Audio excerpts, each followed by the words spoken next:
Hi, I'm Amy. I am a doctor of physical therapy and I've been working at an orthopedic outpatient clinic for more than 15 years, and I'm also a level 1 CrossFit coach.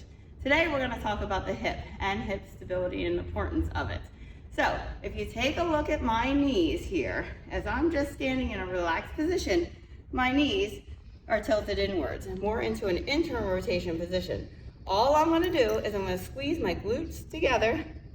And as you can see, that just externally rotated my knees and put me in a better alignment to do activities such as taking steps or squatting or even running. So, did I just get stronger here? No, I just became more aware of what my knee is doing during an activity. So, some ways that you can increase this is called motor control. The ways that you can increase this motor control and help perfect it is, there's one exercise called the step balance.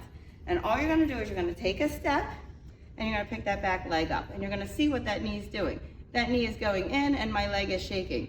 All I'm gonna do is squeeze my glute, and I'm gonna straighten that knee. And I'm gonna hold it for 5 seconds, and then I'm gonna back off, and I'm gonna do it again, and I'm gonna correct it, and when I correct it, I'm gonna hold for 5 seconds, and then I'm gonna back off. This is a great exercise to do while you're looking in a mirror, so you can have that visual cueing of where that knee is in space.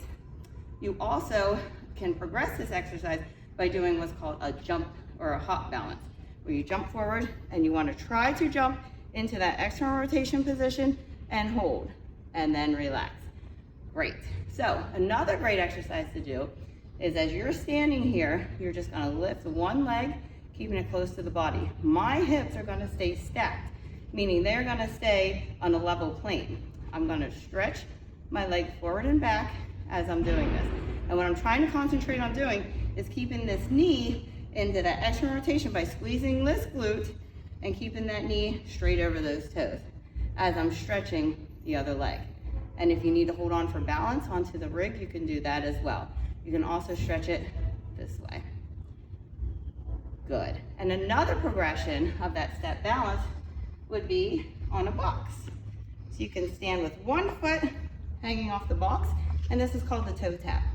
So I'm going to concentrate on this leg and that knee staying over the toe by squeezing this glute. I'm tapping and coming back up. Tapping and coming back up. Progression for this one is to tap the heel, getting lower, or even getting a larger box. And another great exercise for hip stability is the clam. So you're going to lay down onto your side in this position, stacking those hips, meaning this hip stays over this hip bone. In this position, you can lay your head flat, or you can put your head up, knees are bent, and feet stay together. And I'm just doing this clam. So I'm externally rotating that hip, causing this glute to contract and pull it up. A way to progress this would be putting a TheraBand between the knees, or you also could do the side plank, clam, and then progress that with a TheraBand. So those are some great exercises that you can do to help strengthen the hip stabilizers.